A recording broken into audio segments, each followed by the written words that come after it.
formateur consultant bientôt depuis 5 ans. Moi, je viens d'une ancienne entreprise, on était 2300 salariés, donc je suis ancien représentant du personnel, pardon. Et généralement, je présente les formations, alors toujours avec un fond juridique, mais avec un aspect pratique, parce que malheureusement, les articles de loi, ils sont très beaux, ils sont très pratiques, sauf que dans la réalité, c'est généralement pas comme ça que ça se passe. Et l'idée, quand je prépare en formation, c'est pas de vous vendre du rêve, hein, c'est à chaque fois de présenter quelles sont les limites. La loi dit ça, le dialogue social, ça sera ça. Voici vos possibilités, jusqu'où vous êtes prêt à aller, et finalement les conséquences qui arriveront en fonction de jusqu'où on est prêt à aller ou pas. Donc, généralement, c'est que entre le moment où on subit un litige, une atteinte au droit, il va toujours y avoir une phase où on se perçoit comme une victime et on se dit moi je vais rien faire, c'est ma faute, c'est normal que j'ai vécu ça, et à un moment je vais avoir un déclic. Et c'est pour ça que vous avez des délais de prescription aussi longs, par exemple sur du pénal, du harcèlement moral, du harcèlement sexuel, vous allez voir 5 ans prud'homme, 6 ans au pénal.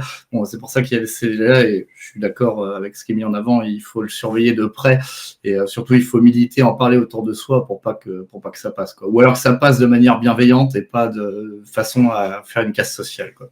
Ouais. Comme malheureusement il y en a eu pas mal récemment, parce que sur la santé au travail, on est quand même le mauvais élève de l'Europe, et il serait peut-être temps de mettre des choses en place pour qu'on ne soit pas. Alexandre, on va avoir 1 heure ensemble sur un sujet que tu voulais nous partager, hein, donc sur le droit d'alerte de danger grave et imminent, qui est selon toi du coup l'atout SSCT pour les CSE, les entreprises. Je suis content d'être présent, hein, parce que Aymeric, ça fait peut-être 6 mois, je crois, qu'on se parle pour essayer d'être d'être présent. Malheureusement, mon planning ne permettait pas que je le sois avant. Vous pourrez le télécharger. Et ça sera intéressant parce que vous le verrez, il est conçu comme une doc technique. Alors, qu'est-ce que j'entends par là ? Déjà, tous les éléments dedans sont interactifs. Là, par exemple, vous avez le menu, fonctionnement du doc de formation. Je clique dessus, ça va directement sur la page du doc de formation. Si jamais j'ai envie de retourner au menu, je vais en haut à droite, hop, je clique et puis ça retournera directement sur la page concernée. Donc, c'est pratique, hein, le but, c'est de pouvoir gagner du temps là-dessus. Et la plupart des éléments, vous allez le voir, seront sourcés. Donc là, c'est ce que je vous disais, hein. Tout le support est interactif, ça sera sourcé. Il y a des éléments qui parfois ne concerneront pas les entreprises, les CSE de moins de 50 salariés. Vous aurez ce petit logo moins de 50. Alors il n'y a pas grand-chose dans le danger grave et imminent, parce que généralement c'est les mêmes droits. Grosso modo, c'est l'expertise qui va faire la différence. Tout à l'heure, Aymeric en parlait. Et ça, c'est l'importance des seuils, hein. Moins de 50 salariés, je ne vais pas avoir le droit à une expertise financée à 100% par l'entreprise. Plus de 50 salariés, j'y aurai le droit. Et c'est énorme, hein, parce qu'en fait, souvent, je pense notamment aux risques psychosociaux, harcèlement moral, harcèlement sexuel, les surcharges de travail chroniques, etc. Tous ces éléments, c'est compliqué de les rendre factuels. Et l'expertise, elle est là pour ça. En fait, hein, c'est droit de savoir, droit de comprendre. Généralement, l'entreprise ne veut surtout pas que vous le fassiez parce que ça coûte cher. Et puis, généralement, ils paient en plus pour, derrière, se reprendre un rapport. Donc, ils vont payer pour s'entendre dire qu'ils ne font pas forcément les choses correctement. Alors, je caricature, hein, c'est pas toujours le cas, heureusement. Il y a des boîtes qui font les choses très bien. Mais généralement, dans ces boîtes-là, le CSE n'a pas envie de lancer une expertise. Ça, souvent aussi, c'est un truc à prendre en considération en tant que membre du personnel. Représentant du personnel, on vous fait souvent culpabiliser en disant non mais regardez, si vous faites une expertise, on va être obligé de virer 10 personnes, on va pas pouvoir verser la prime à tout le monde, etc. Sauf que faut remettre les choses dans leur contexte. Vous n'avez du pouvoir et des envies que si l'entreprise ne joue pas le jeu. Si elle entend des raisons dès le début, si elle vous donnait toutes les infos dès le début, il n'y aurait pas besoin de passer par ces expertises, il n'y aurait même pas besoin de passer par ces droits d'alerte. Mais bon, on va voir justement en quoi ça consiste. Alors de temps en temps, vous aurez aussi des annexes avec ce petit logo-là. Qu'est-ce que j'entends par annexe ?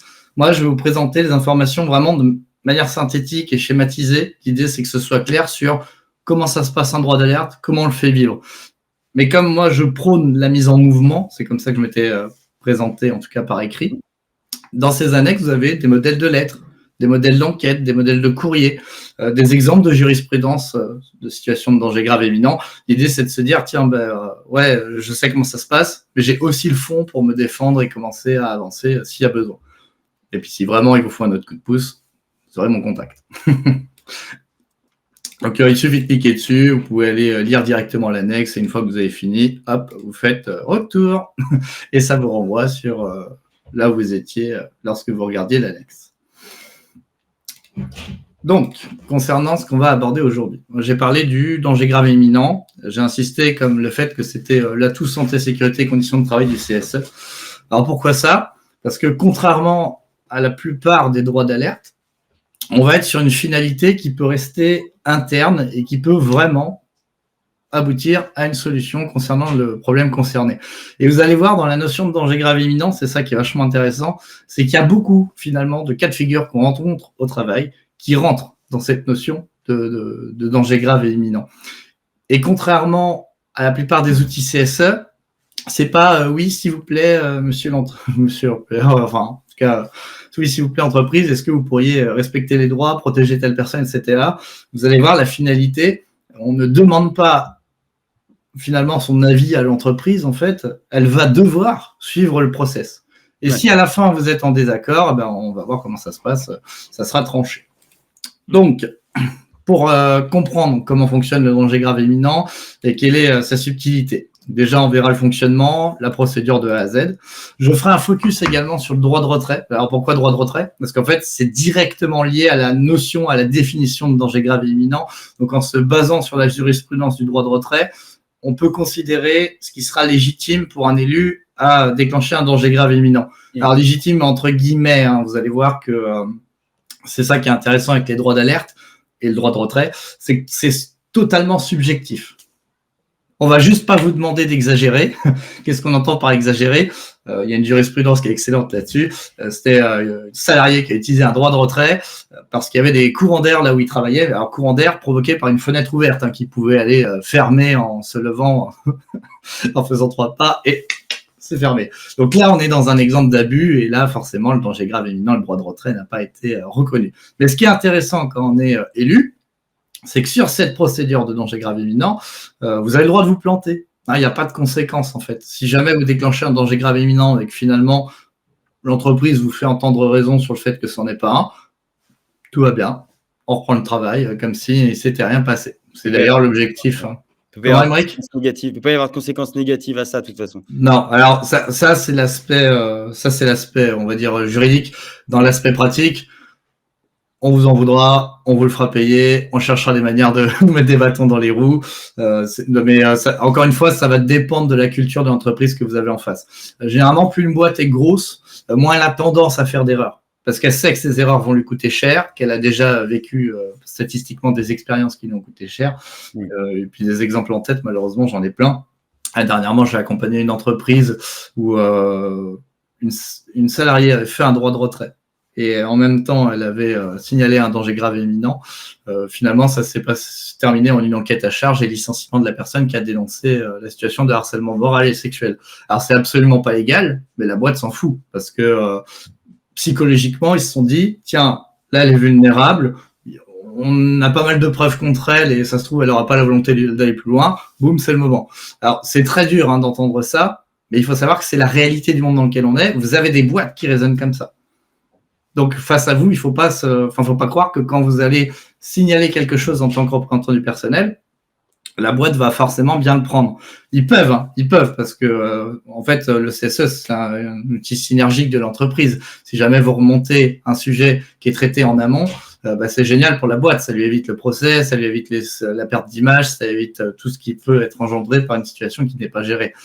Mais souvent, quand vous remontez un problème, ça revient à directement critiquer soit le travail d'un manager, soit parfois le travail du DG, des personnes qui sont à la tête de la gestion de l'entreprise. Et c'est pour ça que c'est pas toujours bien vu. Et puis parfois, au-delà de l'aspect économique ou gestionnaire, vous avez face à vous uniquement des problèmes d'ego. Et ça, c'est beaucoup plus compliqué à gérer. En face de vous, vous avez juste une personne qui ne veut pas s'entendre dire ce qu'elle doit faire dans sa boîte. Même si vous avez des bons arguments et de la bienveillance. Et là, malheureusement, c'est là où il faudra en prendre conscience dans les étapes du droit d'alerte. Vous verrez que soit on monte d'un cran et on a une possibilité que le sujet soit traité, soit on laisse et malheureusement, ça ira pas plus loin. Et dans ce cas-là, en toute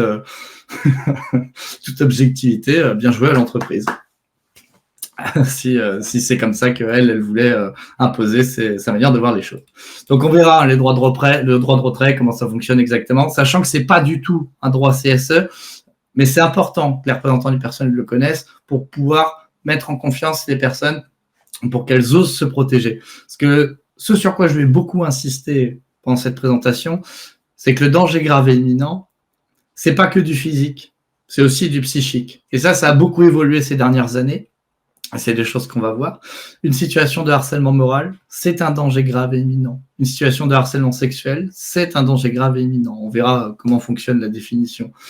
Un lieu de travail où vous n'êtes pas ciblé personnellement par du harcèlement ou autre, mais qui vous met dans des conditions qui sont tellement anxiogènes en termes de charge de travail, de rendement, etc., c'est aussi légitime pour user d'un droit de retrait, donc du danger grave et imminent. C'est ça qui est super, en fait, c'est que finalement, en tant qu'élu, on se dit souvent, tiens, qu'est-ce qu'on peut faire? Vous verrez à la fin de cette présentation, c'est pas qu'est-ce qu'on peut faire, c'est qu'est-ce qu'on veut faire. C'est violent dit comme ça, mais c'est une réalité, c'est comme ça qu'il faut l'entendre. Et donc, vous aurez quelques annexes, le registre spécial dans lequel vous devrez inscrire le DJ, on verra à quoi ça sert, et les modèles de courrier. Allez, on attaque. Donc, le danger grave et imminent, qu'est-ce que c'est? Déjà, il va falloir cumuler les deux notions, la notion de danger grave et la notion d'imminence. Alors, la notion de danger grave, accrochez-vous, c'est très complexe. C'est quelque chose qui est susceptible de produire un accident, susceptible d'être une menace pour la vie ou la santé, ou dès lors que vous pensez que c'est un motif raisonnable de penser qu'un danger est présent. Donc en fait, c'est pas complexe du tout et c'est ça qui est super intéressant. Par exemple, Emeric, est-ce que tu aurais une situation de danger grave? Donc un exemple de contexte, alors pas forcément dans ton travail, mais qui pourrait porter atteinte à ta santé physique ou psychique. Un risque d'incendie peut-être? Ouais, alors tu peux le rendre plus concret? Si je suis amené à travailler dans un environnement où, je sais pas moi, il y a des substances inflammables proches de moi, est-ce que je peux considérer ça comme un danger grave et imminent? Ça pourrait si, en effet, il y avait d'autres notions à côté qui étaient des sources de chaleur, des sources, des problèmes de ventilation, des sources d'étincelles, etc. Donc là, ça serait un bon exemple. Alors après, tu verras, quand tu auras la deuxième partie de la définition, ça sera plus simple de donner un autre exemple. J'imagine que si c'est corrélé à ton environnement de travail, à ton poste de travail, ça ne peut pas être considéré comme un danger grave et imminent puisque c'est la nature même de ton poste. Et là, justement, il y a cette subtilité-là, en effet. Dans la notion de danger grave et imminent, on va entendre sauf danger inhérent au métier, mais attention, propre au métier dans des conditions normales. Ouais. Je prends un exemple. Un convoyeur de fonds qui veut pas monter, on imagine vous savez les gros fourgons qui transportent des fonds, qui veut pas monter dans le fourgon parce qu'il a peur de se prendre une attaque à main armée, ça il peut pas utiliser son droit de retrait, on peut pas faire un danger grave et imminent. Pourquoi? Parce que c'est inhérent au métier. Par contre, et c'est là où c'est subtil, parce qu'on pourrait se dire une attaque à main armée c'est dangereux, c'est logique qu'il s'en protège, sauf que ça fait partie des risques de ce travail malheureusement. Mais un matin il arrive devant le fourgon et les deux pneus avant ils sont lisses, ça c'est pas normal, et du coup là il a le droit de dire je ne prends pas le fourgon parce que les deux pneus avant sont lisses, parce qu'on n'est pas dans des conditions de travail normales. Ouais. Ouais. C'est très, du coup effectivement, c'est léger quoi. Oui, mais c'est ça qui est intéressant. Alors c'est pas léger, hein, je prends ma définition. Est-ce que c'est susceptible de porter atteinte à la santé? Est-ce que si jamais je freine des pneus lisses, ça me met en sécurité? Non, donc c'est susceptible de porter atteinte à la santé, physique ou psychique. Donc ça marche, c'est une forme de DJR. Là, c'était la première partie. Après, il y a la deuxième partie, c'est la notion d'imminence. Alors dans imminence, on entend susceptible de se produire dans un délai rapproché. Ok, très bien. Ça, c'est la définition du dictionnaire. Il faut savoir que la jurisprudence, elle a tranché. Ça n'exclut pas non plus la durée d'exposition. Donc, ça veut dire quoi? Ça veut dire qu'un DGI, c'est une situation qui est susceptible de produire un accident si elle perdure. Et c'est ça qui est très intéressant. Par exemple, une situation de souffrance psychologique au travail, qu'est-ce que c'est susceptible de porter atteinte à la santé, physique ou psychique? Oui. Tout à fait. Et donc, c'est là qu'on se rend compte que oui, ça rentre dans cette définition. Catherine, je vois que tu écris, on essaye de forcer un salarié à demander une rupture conventionnelle. Dans quel contexte? Par rapport à quoi? Je te laisse prendre le temps de réécrire, je vais continuer entre-temps. Donc, c'est très important de comprendre que ça concerne aussi bien le physique, le psychique et même l'ambiance de travail, hein, les 3 exemples que j'ai donnés. Et sachant qu'en plus, à partir du moment où le danger grave et imminent est validé, ça permet également l'application de son droit de retrait, qui est un droit individuel de chaque salarié. Donc, le droit de retrait, c'est quoi? C'est tout simplement la possibilité de se retirer de la situation qui représente un danger. Je reste à disposition de l'employeur. Je fais pas ce que je veux, hein, c'est pas je reste chez moi. Je reste à disposition de l'employeur. Je suis toujours sur une subordination. Par contre, je ne me mets pas dans la situation qui représente un danger. Alors, pour rendre ça un peu plus palpable, imaginons que c'est le fourgon. Je ne monte pas dans le fourgon, tout simplement. Par contre, est-ce que ça veut dire que je vais faire autre chose? Non. Mon patron peut tout à fait me dire, ok, tu prends pas ce fourgon-là, par contre, tu vas aller prendre l'autre qui est garé là-bas et tu feras ta tournée avec. Là, ça marche, il n'y a pas de souci. Et là, le salarié n'a pas le droit de s'opposer, hein, sinon ça serait une faute grave. Donc, notion de danger grave et imminent, est-ce que tu auras un autre exemple sur un aspect psychique? Il y aura la notion d'harcèlement dont parle aussi Catherine. Je pense comme en danger grave et imminent, si je me sens moi-même en danger, physiquement, psychiquement, sur du harcèlement, je pense que je peux exercer un droit de retrait. Tout à fait. Tout à fait. Et alors, subis, ouais. Quelle est la subtilité d'un droit de retrait par rapport à une démission, une rupture, etc. C'est que normalement, je dis normalement, parce qu'il y a le cas que je vous ai donné avant qui vous dressait la réalité du terrain, c'est que normalement, il n'y a pas de conséquences financières, il n'y a pas de conséquences disciplinaires, on ne peut pas licencier, on ne peut pas vous sanctionner pour l'utilisation d'un droit de retrait. Vous avez le droit de penser que vous êtes en fait en danger. Tout sera complètement différent en fonction de votre perception, de votre ressenti et de la manière dont vous vivez la situation. Souvent, je prends un exemple qui est tout simple. Je force tout le monde dans une salle à manger des bonbons. On pourrait se dire, forcer à manger des bonbons, c'est pas grave. Ouais, sauf que là, dans cette salle, malheureusement, j'ai un diabétique. Il n'a pas pris l'insuline qu'il fallait pour pouvoir encaisser ce taux de sucre. Et en fait, cette situation qui paraît banale et que j'impose à tout le monde, finalement, ça deviendrait une forme de danger grave et imminent. Okay. Et pourtant, on parle de manger des bonbons. Donc, c'est pour ça que c'est très important. Ce qui va compter, c'est la manière dont on perçoit la situation. Et donc là, cette définition, cette notion du droit d'alerte, elle appartient à l'élu. Donc, ça veut dire que le jeu qu'on a fait ensemble, Émeric, d'imaginer des situations, eh bien, c'est l'élu qui l'estime de manière arbitraire. Et c'est un droit individuel. Ouais. Ça veut dire que je n'ai pas besoin d'être d'accord avec mes autres collègues du CSE.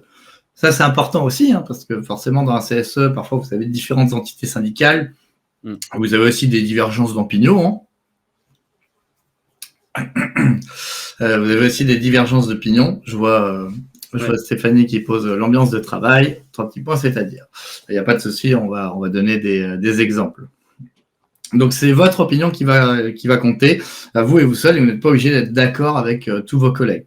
Et encore une fois, si jamais je le déclenche, on peut se planter. Et du coup, il y avait ce côté de... Donc, c'est l'élu qui déclenche ce droit d'alerte pour le compte d'un salarié. L'élu ne peut pas donner son avis et émettre un avis. Il doit être complètement, non pas jugé parti, mais il doit être détaché de la situation et il ne peut pas valider ou réfuter une demande, ou si. D'un droit de retrait ? Ouais. Ouais, tout à fait, c'est pas son rôle en fait. Quand j'applique le droit de retrait, j'en informe l'employeur. C'est pas l'élu qui va estimer si. Après, dans la réalité, l'élu est un rapport de force. Hein. Il va arriver, il va dire si, en effet, il y a un problème. Et là, il se peut que l'employeur le prenne beaucoup plus au sérieux. Donc, alors que si jamais ça n'avait été que le salarié, ça aurait peut-être été pris moins au sérieux. D'accord. Je reviens sur l'exemple de Catherine. 2 semaines, elle reçoit des mails qui mettent en cause son savoir-faire. Le CA du magasin baisse et on essaie de la forcer à faire une rupture conventionnelle, là, en fait, il faut savoir que tu es aussi dans quelque chose, et je suis prudent sur les termes, qui pourrait s'apparenter à du harcèlement moral et à une situation de danger grave imminent. Alors, pourquoi ? Tout simplement, on va regarder tout ce qui s'est passé derrière. Est-ce que ça fait 10 ans qu'elle est là ? Est-ce qu'on lui a toujours dit qu'elle faisait bien son travail, qu'elle était super, c'était la meilleure employée ? Et puis là, on se rend compte que le CA baisse, on veut se séparer de la personne, et là, ça devient la pire employée de l'histoire. Là, c'est l'idée, en fait, hein, c'est de prendre une photo avant, une photo après, de voir qu'est-ce qui s'est passé entre les deux pour que la situation change. Et encore une fois, c'est à À votre appréciation. Donc là, Catherine, vous pourrez tout à fait vous dire, pour moi, j'estime que ça va porter atteinte à sa santé parce qu'on essaie de la pousser à bout, soit pour qu'elle parte, donc qu'elle signe une rupture conventionnelle, soit pour qu'elle démissionne, qui est encore mieux pour l'entreprise, parce que ça évite les frais annexes. Donc Stéphanie, pour répondre à votre question, l'ambiance de travail, en fait, je fais exprès d'être vague parce que la définition, justement, elle est vague. Donc, qu'est-ce qu'on peut considérer comme étant problématique dans une ambiance de travail? Ça pourrait être, par exemple, des collègues qui s'amusent à faire des blagues graveleuses alors que moi, j'ai pas forcément envie de les subir. Ça pourrait être du harcèlement moral de la part d'autres collègues, mais ça pourrait être sinon une surcharge de travail chronique. En fait, il faut savoir qu'aujourd'hui, je demande à quelqu'un un dossier qui demande, par exemple, 24, on va dire 20 heures de travail à faire, je lui demande de le faire en 5. Peut-être qu'il y avait... En fait, là, je demande une tâche, en tout cas, je demande une contrainte qui est complètement disproportionnée par rapport aux moyens qu'elle a. Là, le moyen, c'est le moyen temps. Et donc, on pourrait considérer que dans ce contexte-là, cette situation de travail pose un problème. Donc, quand je dis ambiance, c'est ambiance générale, c'est pas ambiance... Ouais. On fait la fête.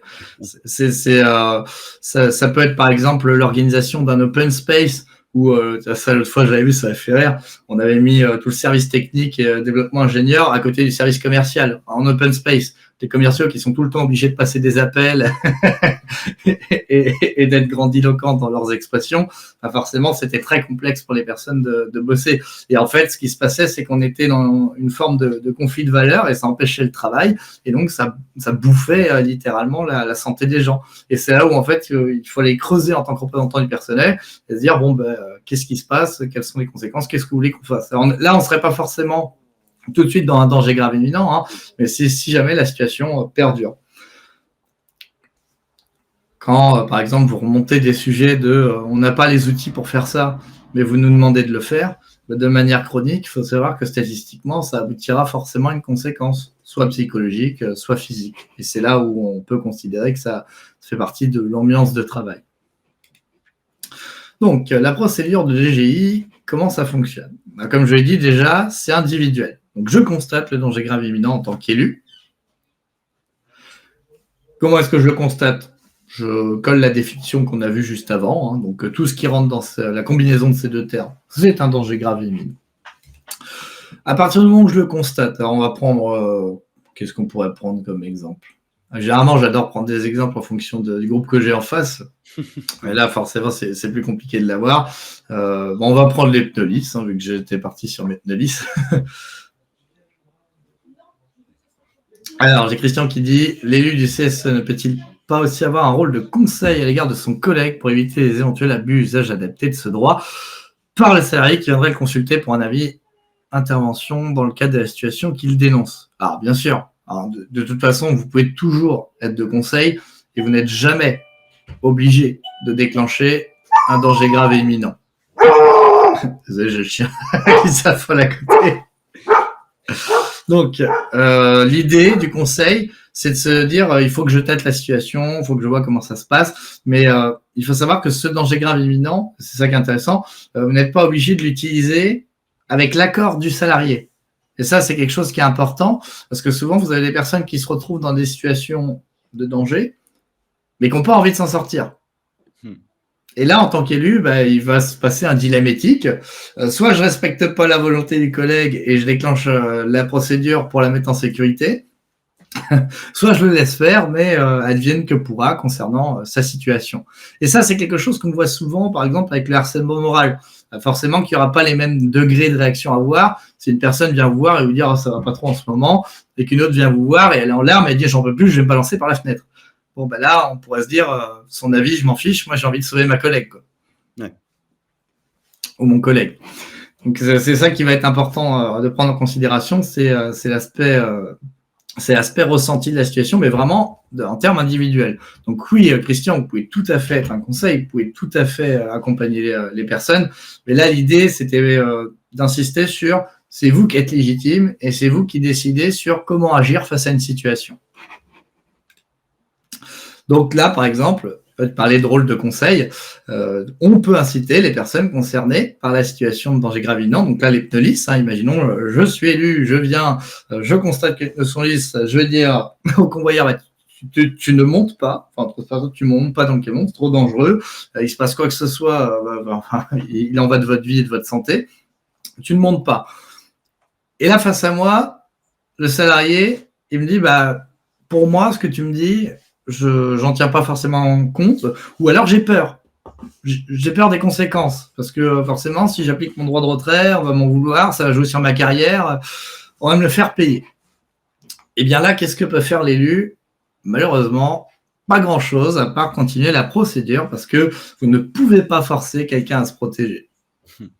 C'est dur, mais c'est très compliqué à faire humainement. Donc l'idée, c'est de déclencher la procédure aussi vite que possible et insister sur, vis-à-vis de l'employeur, s'il vous plaît, intervenez, il en va de leur santé. Parce que vous allez avoir des collègues qui ne vont pas avoir envie de se protéger. Et ça arrive régulièrement. Donc j'alerte l'employeur. À partir du moment où j'alerte l'employeur, bon, ça c'est de la paperasse, mais c'est important quand même parce que ça laisse une trace, vous allez devoir écrire votre alerte dans ce qu'on appelle un registre spécial. Alors ce registre-là, ça peut être une page A4, ça peut être un doc de 8 pages, vous tapez registre DGI sur Internet, vous le trouvez. Sinon, je vous ai mis un modèle dans les annexes. À quoi ça sert ça? C'est un outil pour l'inspection du travail. C'est-à-dire que l'entreprise, elle est obligée de le mettre en place pour tous les élus, quelque manière que ce soit.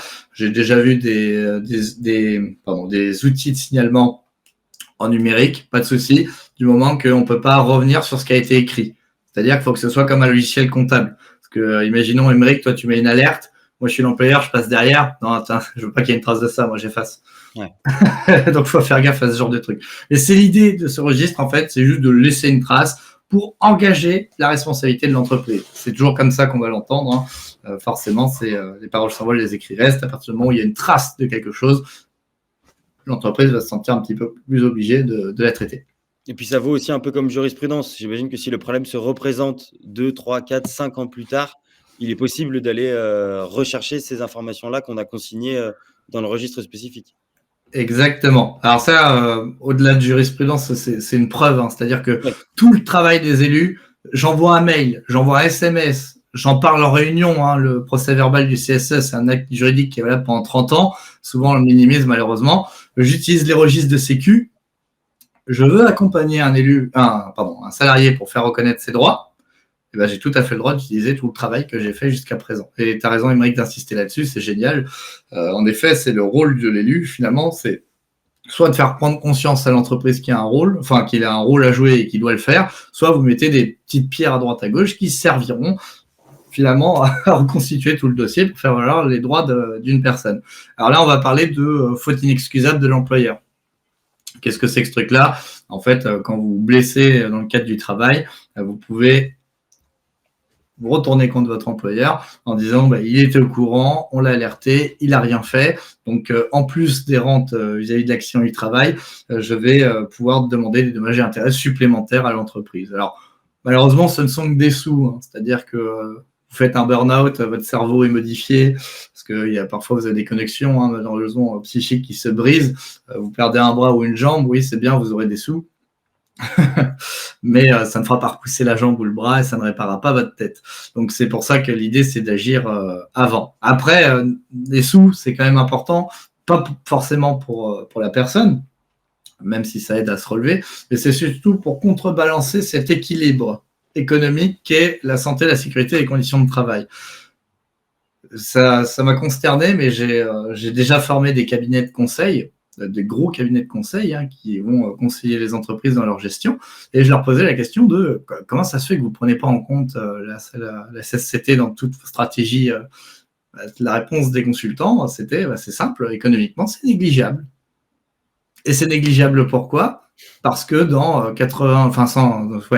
sur 100 personnes, il va y avoir une personne qui va faire valoir ses droits. Et donc, le ratio économique, en fait, il n'est pas vraiment significatif pour la boîte. Donc, comme c'est l'argent qui gouverne notre monde, malheureusement, alors ça dépendra des boîtes, encore une fois, mais bon, une personne qui crée une entreprise, elle ne le crée pas pour créer un monde meilleur. Généralement, elle le fait pour essayer de s'enrichir. Son job, c'est faire de l'argent.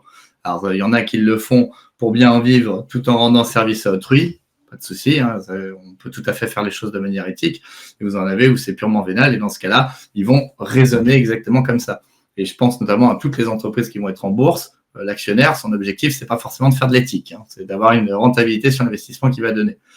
Encore une fois, il ne faut pas le prendre en principe général, parce que générique, vous avez aussi des actionnaires qui font des placements éthiques. Mais l'idée, c'est de se dire que quand on est face à ce genre de personnes, faire beaucoup de dossiers, et là, finalement, ça va faire qu'au lieu d'être non significatif, ça va prendre tellement d'importance que là, l'entreprise, elle va se dire, tiens, il y a peut-être quelque chose à faire pour diminuer ses coûts. Et ça va être quoi? Eh ben, ça va être prendre soin de l'environnement de travail. Alors ça coûte, ça fait bouger. Et il y a aussi autre chose, hein, généralement, c'est l'image de la boîte. Alors ça, quand vous touchez à l'image de l'entreprise, c'est pareil, hein, la plupart des problèmes qui duraient depuis des années, ils sont réglés très rapidement. Pourquoi? Parce que c'est très compliqué de revenir en fait d'une mauvaise image de la part des salariés. Il faut savoir que la plupart des entreprises ont du mal à embaucher en ce moment. Dans la plupart des secteurs, c'est ce que j'observe. Avoir une image dégradée, c'est une catastrophe pour pouvoir recruter. Je pense par exemple à ceux qui connaissent peut-être le site Balance Ton Agency dans le milieu de la tech. Quand je vais embaucher dans une entreprise tech, je regarde s'il y a des fichiers. S'il y a des fichiers, j'y vais pas.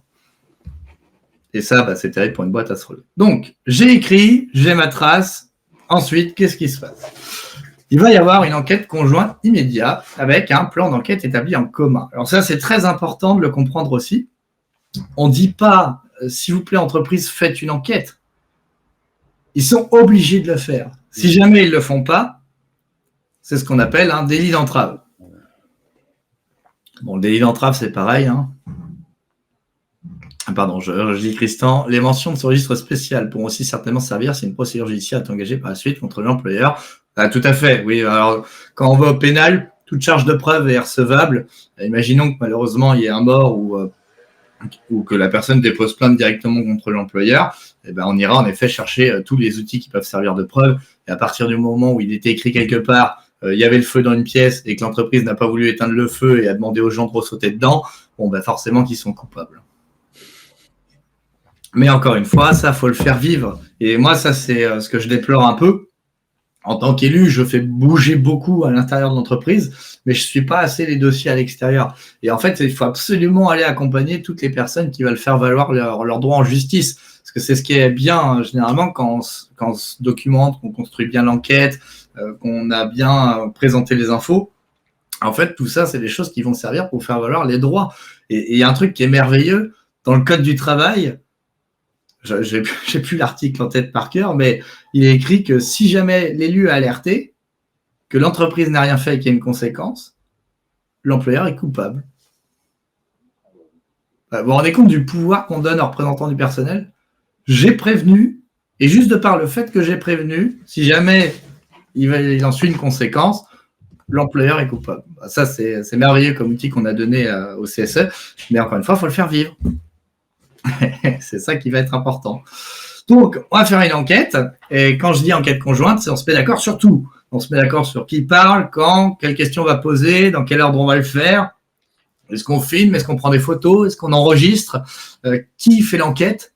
C'est-à-dire que la personne là, qui participe à l'enquête, elle pourrait se dire, tiens, je vais me faire aider d'un collègue élu. Elle pourrait également dire, on va prendre une délégation de l'entreprise avec nous.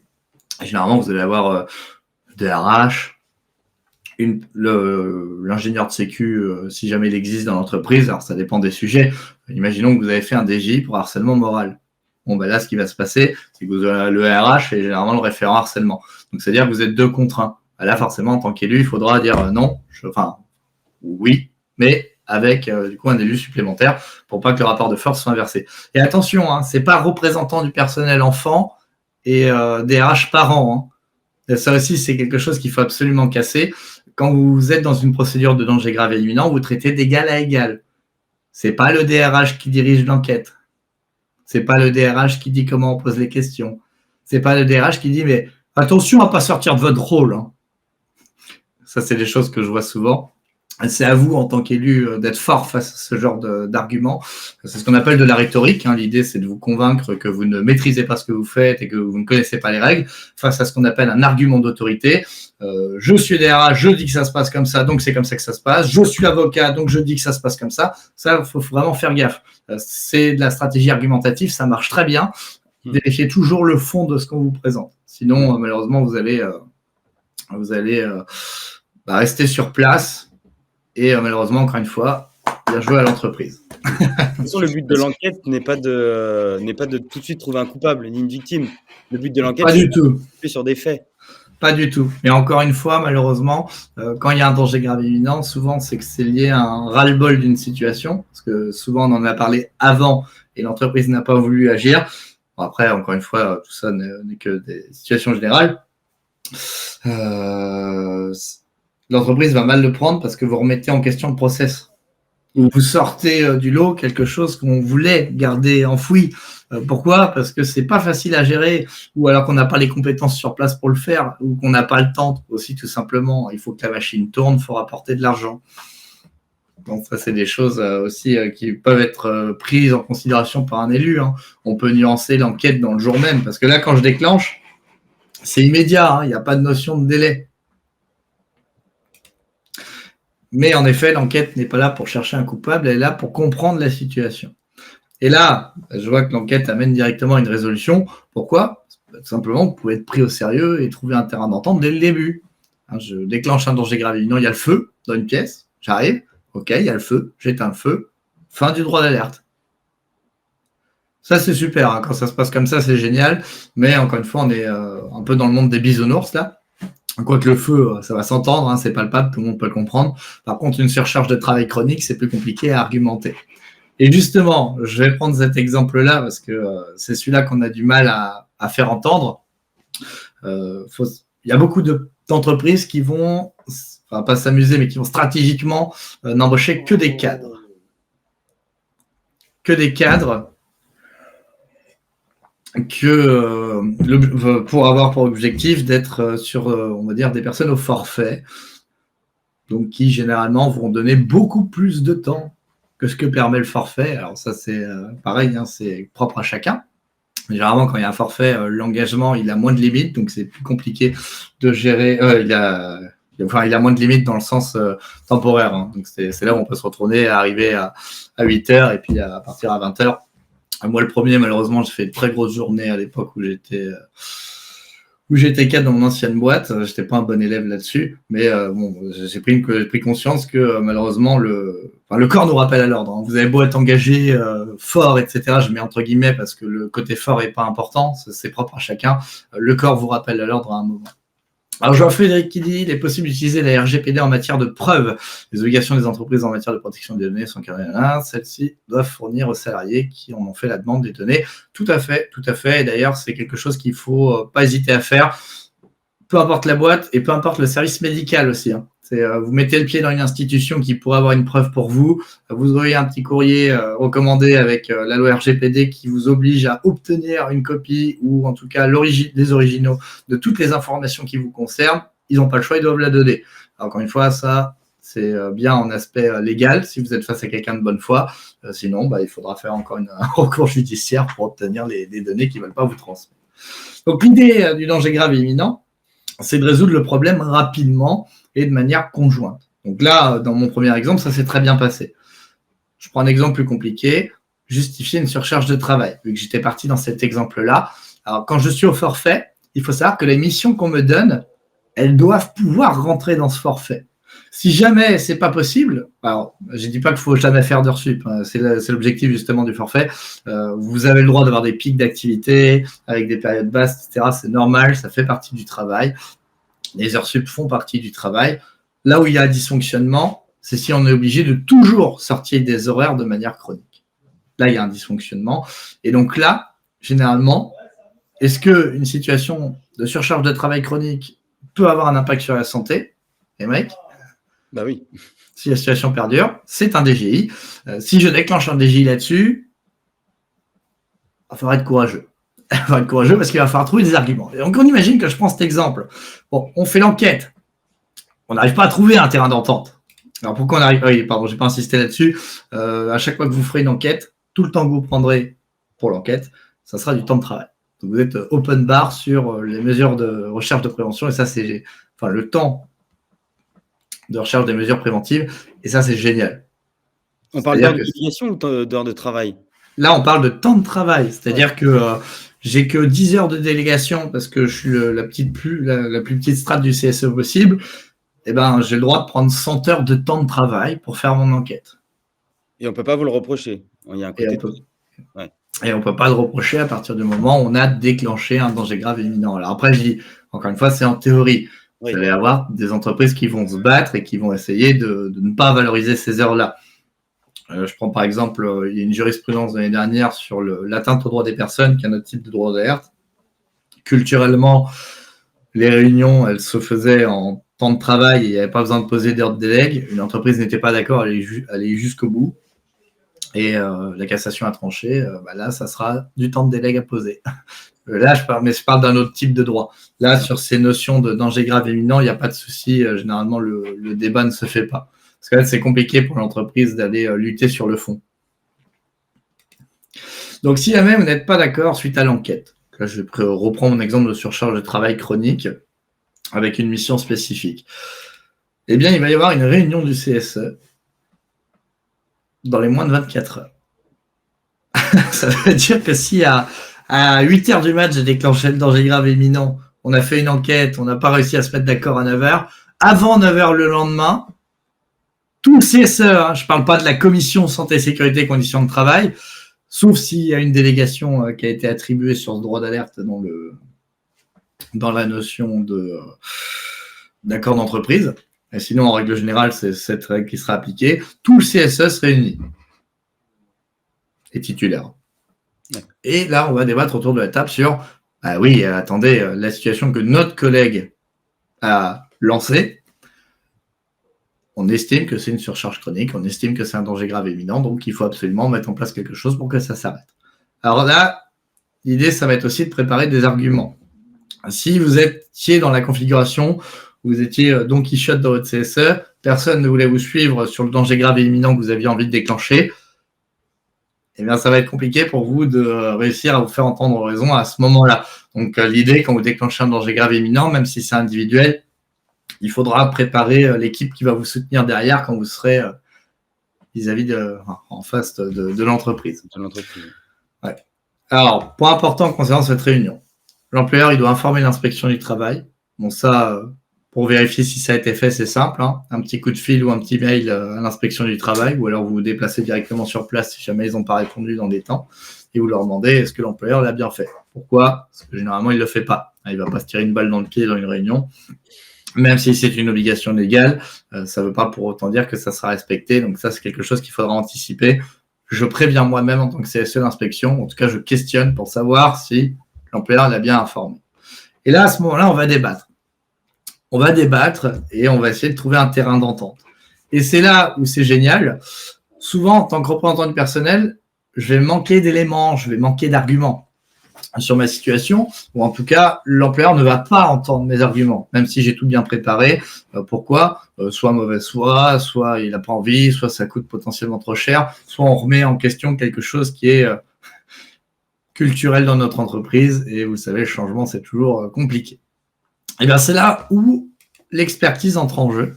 Le CSE a la possibilité de faire appel à un expert. Alors attention, ça sera un vote à main levée, ça sera la majorité, vous allez voter l'expertise, vous allez mandater le cabinet. Point important, c'est le CSE qui décide du cabinet. Alors, ça ne veut pas dire que vous ne pouvez pas être conciliant, pas de problème pour essayer de choisir un cabinet qui va pas vous faire des prestations trop chères, parce qu'il faut savoir que ça coûte cher pour l'entreprise. Vous pouvez choisir un cabinet avec l'entreprise si jamais vous en avez envie. Mais encore une fois, tout ça, c'est être conciliant. Vous n'êtes pas obligé. Concrètement, c'est je lève la main, je choisis ce cabinet et c'est ce cabinet-là qui viendra et qui fera l'enquête. Alors par contre, pour l'expertise, et généralement là, l'entreprise a le contexte, elle a la possibilité de contester soit sur le prix, donc le coût de l'expertise, ça ne veut pas dire que vous ne l'aurez pas, ça veut dire juste que vous l'aurez moins cher, soit sur la nécessité. Alors, ils vont vous dire, non, il n'y avait pas nécessité à déclencher une expertise, on vous a donné tous les éléments nécessaires, on vous a proposé d'être transparent, etc. Enfin, souvent, c'est les arguments qu'ils vont utiliser. Et derrière, ça va être le fond. Et le fond, c'est il n'y avait pas danger grave et imminent. Et c'est là où ça va être important de connaître la jurisprudence du danger grave et imminent et de la contestation de l'expertise. Parce que dans la contestation de l'expertise, ça va être au CSE d'apporter la preuve qu'il était légitime à mandater une expertise sur ce sujet. Donc, d'où l'importance de bien construire le dossier à la base. Et là, je reviens sur ma surcharge de travail chronique. Comment est-ce que je vais pouvoir le prouver? Eh ben, c'est un travail de longue haleine. Je peux prendre un petit chrono et puis ou donner des chronos à mes collègues et je vais leur demander à chaque fois qu'ils font une tâche de chronométrer leur tâche, de me dire à quelle heure ils arrivent, à quelle heure ils partent, quelles sont les missions qu'ils ont à faire, combien de fois ils prennent leur téléphone en dehors de leurs horaires, combien de fois est-ce qu'ils vont se rendre disponibles sur le week-end. Et là, statistiquement, il y a des choses qui vont remonter. Et s'il y a assez d'éléments pour dire oui, en effet, ça va pas, ça sera des arguments pertinents pour lancer une expertise sur les risques psychosociaux. Ça, c'est très intéressant parce que ça permet de rendre tangible en fait des situations de travail qu'on dit anormales. Et au-delà de pas être normal, c'est pas légal. Alors, et Brian ou Brian, désolé, je ne vois pas la prononciation par écrit. Bonjour, j'aimerais savoir quels sont mes recours sur le fait que je sois le dernier au courant d'un licenciement d'un salarié, s'il vous plaît. Alors, dans le cadre d'un licenciement conventionnel, il n'y a aucune obligation d'information du CSE. C'est-à-dire que si jamais l'entreprise elle voulait le faire, tant mieux pour vous. On va dire que c'est dans une sorte de transparence. Parce que c'est le collaborateur qui est informé et c'est lui qui a le choix de vous solliciter si vous voulez l'accompagner dans le cadre de l'assistanat. Mais c'est pas à vous en fait d'être informé pour valider le licenciement. Là où ça serait pas normal dans votre cas, c'est si jamais on licencie un autre collègue du CSE. Et encore, tout dépend si vous êtes en configuration de plus de 50 ou moins de 50. Donc là, le contexte est trop vague, malheureusement, je ne peux pas répondre de manière précise. Donc, je reviens sur mon expert. Droit de savoir, droit de comprendre.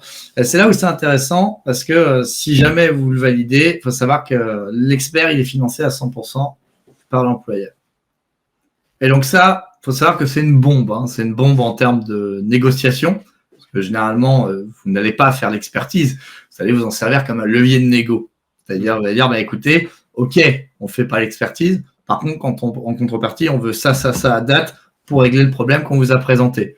Et attention, hein, si jamais ça recommence, c'est-à-dire que si jamais le problème n'est pas réglé et que ça perdure, rien ne vous empêche de redéclencher une réunion extraordinaire. Alors, pas dans le cadre du DGI, hein, là, on part du principe qu'on sera mis d'accord et que le problème sera réglé, mais dans un autre cadre, le cadre du je déclenche avec un collègue. En fait, il suffit d'être 2 élus sur un sujet santé, sécurité et conditions de travail. Donc, il suffit d'être 2 élus pour déclencher une réunion extraordinaire. Et là, vous avez à nouveau la possibilité de voter une expertise sans même être dans le cadre de cette procédure de DGI. Pourquoi ? Parce que le Code du travail permet aux élus de déclencher une expertise dès lors qu'il y a danger grave imminent, même si on n'a pas déclenché l'alerte danger grave imminent.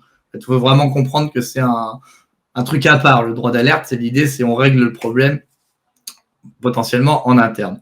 Et l'expertise, elle est cool aussi parce qu'elle vous permet une petite punchline. C'est, écoutez, soit on va trouver une solution ensemble, soit vous allez entendre nos arguments, soit vous allez payer nos arguments. Et vous allez payer la solution. Et là, généralement, on arrive à trouver un accord. Je vois Catherine qui dit « Je pensais que c'était 80-20 pour le financement ». En fait, tout dépend du type de l'expertise. Bon, là, c'est pas totalement le sujet, mais il n'y a pas de souci, je peux faire une aparté là-dessus. En fait, tu vas avoir des expertises qui sont financées à 80% par l'employeur et à 20% par le CSE, et tu vas en avoir d'autres qui sont financées à 100%. Il faut savoir que dès que tu es dans une situation de danger grave et imminent, il n'y a pas de souci, le financement est pris en charge à 100%. Si un jour, dans ton expérience, Catherine, il est arrivé que vous preniez en charge 80-20, c'était par pure conciliance. C'était pas par pure conciliation, c'était pas du tout une obligation. C'est pas un souci. Hein. L'idée, c'est pas de se dire on est non conciliant à l'extrême. C'est juste que quand on le fait, c'est important de dire on est conciliant, pas dupe. Hein, c'est-à-dire que, par exemple, là, je reprends mon danger grave imminent. Le registre spécial n'est pas là, ok, je vais pas forcément prévenir l'inspection du travail, j'envoie un mail, au moins j'ai une trace. Mais par contre, vous expliquez bien, conciliant, pas dupe. On fait une enquête, on on ne se met pas d'accord, on veut déclencher une réunion extraordinaire. La réunion extraordinaire, elle n'a pas lieu dans les moins de 24 heures, mais elle a lieu 3 jours après parce que c'était le seul moment où tout le monde était d'accord et disponible, pardon. Et dans ce cas-là, on l'a fait. Génial, mais conciliant, pas dupe. Encore une fois, il faut rappeler, c'est pas nous, c'est ceux qui nous faisons avoir par les procédures de l'entreprise. C'est nous qui faisons le choix d'être conciliant et pas de faire valoir un délit d'entrave à chaque fois que vous respectez pas le droit. Donc, c'est important d'insister là-dessus. Vous n'êtes pas bébé CSE, parent entreprise. C'est très important de comprendre ça. Vous êtes des entités indépendantes chacune et vous traitez d'égal à égal. Alors oui, je vous entends, en face, il y a votre patron. En face, vous avez des personnes qui sont habituées à bien s'exprimer, qui sont grandiloquents, charismatiques, qui représentent une autorité et qui, naturellement, pourraient, entre guillemets, nuire à vos conditions de travail. Bon, ça, c'est un fait. Ça n'empêche que vous êtes légitime. Et vous êtes légitime parce que vous êtes représentant du personnel, point. Il n'y a pas besoin d'être psychologue pour comprendre qu'il y a une situation de souffrance de travail. Il n'y a pas besoin d'être ergonome pour comprendre que le fauteuil que j'ai, il me défonce les cervicales, le poignet et le dos. Vous êtes légitime. C'est important d'insister là-dessus. Et là, encore une fois, à chaque étape de ce droit d'alerte, il n'y a que vous qui déciderez si on y met fin ou pas. Sinon, la procédure, elle continue. Et c'est là, en fait, c'est important de remettre les choses dans leur contexte. Réunion dans un délai de n'excédant pas 24 heures. Si jamais vous voulez la laisser faire, au-delà, ok, pourquoi pas, au moins vous avancez, c'est très bien. Mais si jamais vous estimez que c'est pas normal, là, vous pouvez directement saisir l'inspection du travail, faire un recours en délit d'entrave. L'idée, c'est de rappeler que les règles, elles sont pas là juste pour décorer. Pareil pour l'expertise. Oui, c'est 24 heures, en fait, tu disais 24 heures de mise en place pour une réunion extraordinaire par le CSE. Et du coup, parallèlement, de l'autre côté, l'employeur a combien de temps pour répondre et peut-être en informer du coup l'inspection du travail? Pour cette réunion? Non, par rapport à la soumission d'un danger grave et imminent de la part du CSE, l'employeur, lui, il a une obligation de réponse, j'imagine.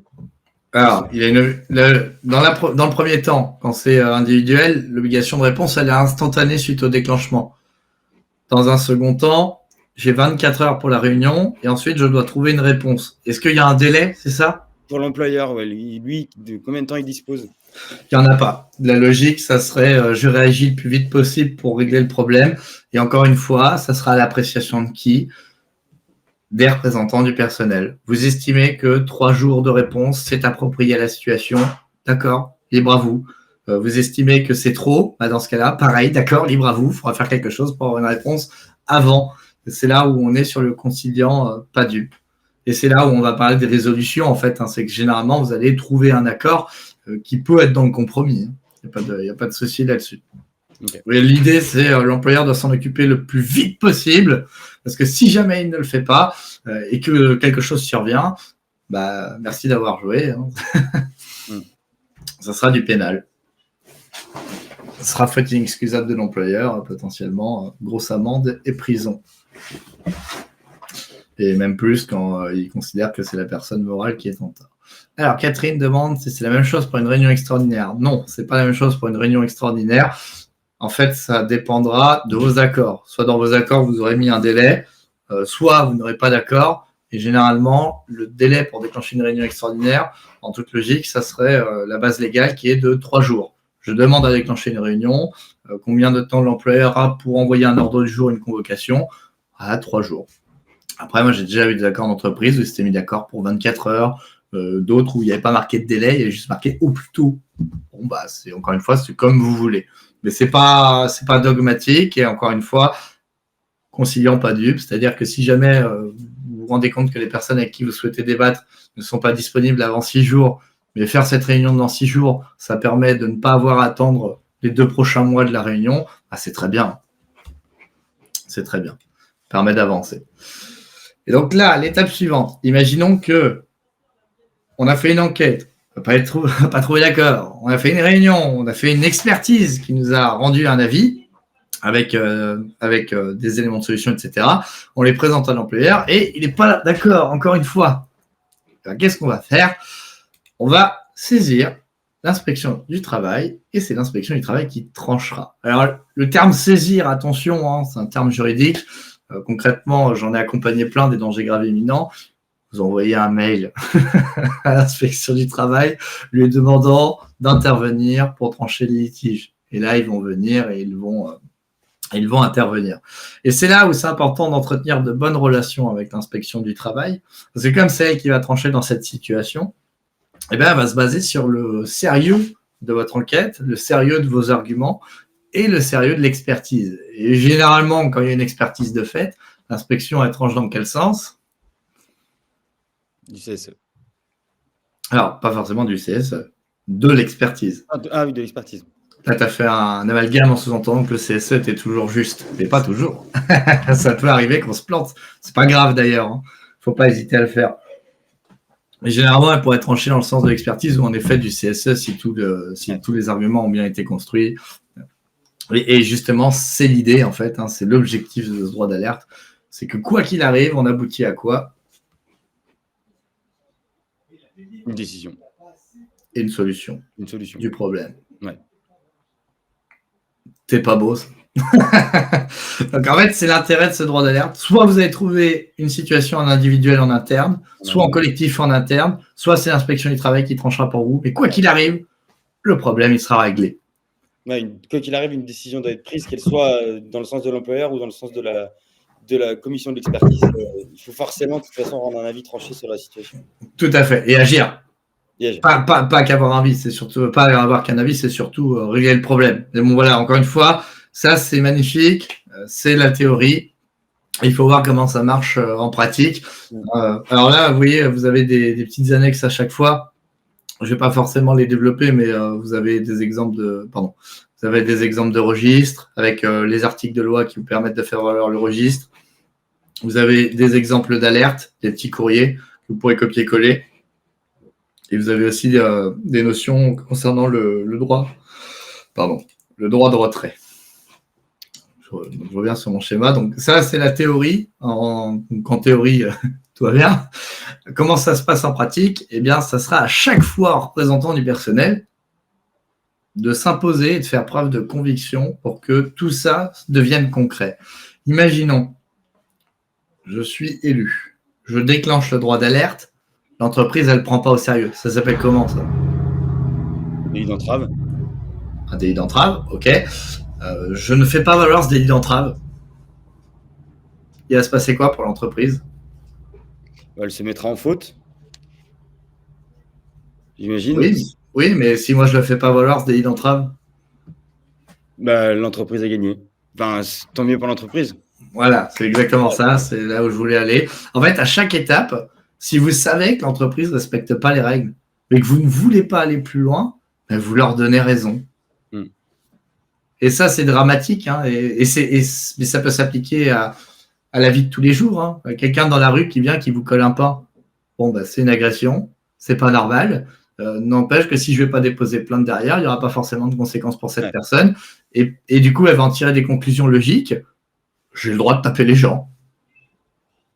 J'exagère, je caricature, mais il faut savoir que dans une entreprise, c'est comme ça que ça fonctionne. Je suis élu. Je demande à ce qu'un de mes droits soit respecté. Ou je rappelle à l'entreprise qu'elle a cette obligation légale. Elle ne la suit pas. Je ne vais pas plus loin. Évidemment qu'ils vont faire ce qu'ils veulent derrière. Et là, je vous responsabilise en tant que représentant du personnel. C'est à vous d'aller plus loin. C'est à vous de faire équipe, de porter le sujet en justice et de faire comprendre que les règles, elles ne sont pas juste là pour décorer. Alors, ça sera usant, ça sera compliqué. Souvent, on vous dira, ouais, vous allez nuire au dialogue social. Prenez du recul. Est-ce que actuellement, ce que vous avez, entre guillemets, déjà, est suffisant par rapport aux enjeux qu'il y a derrière? Tout ça, c'est à voir. Ça peut être possible dans certains cas. Il y a beaucoup de représentants du personnel qui font marche arrière et qui se disent, bon, d'accord, on ne fait rien.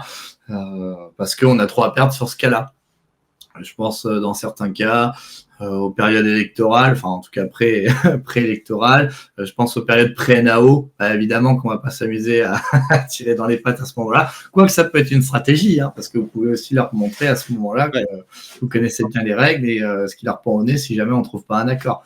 Mais c'est ça qui est important de comprendre, c'est que chacune des étapes, ça sera toujours à vous en tant que représentant du personnel de dire je ne suis pas d'accord avec ça. On va plus loin. Et je te laisse le mot de la fin. Je vois que Jérôme est déjà présent dans les je le vois. Je me dépêche. Merci, merci Émeric de m'avoir invité. Merci à tous d'avoir participé. Super d'avoir posé les questions. C'est génial. Hein, j'aime ce côté interactif. Et si vous avez besoin de moi pour vos formations, en tout cas, si vous avez envie d'une formation personnalisée de quelqu'un qui est impliqué, moi, je suis un indépendant. Je fais ça aussi parce que ça me passionne. C'est ma petite pierre à l'édifice. Mon objectif, c'est de vous motiver pour que derrière, vous puissiez améliorer le quotidien de plein de salariés. Moi, c'est comme ça que je vois les choses. Donc, si jamais vous avez envie de quelqu'un qui s'intéresse à votre milieu professionnel et qui vraiment va venir pour vous accompagner et transmettre quelque chose de concret, n'hésitez pas à venir vers moi. Par contre, prenez de l'avance, il n'y aura pas de place pour tout, vu que je suis tout seul. Oui, c'est vrai. Merci beaucoup.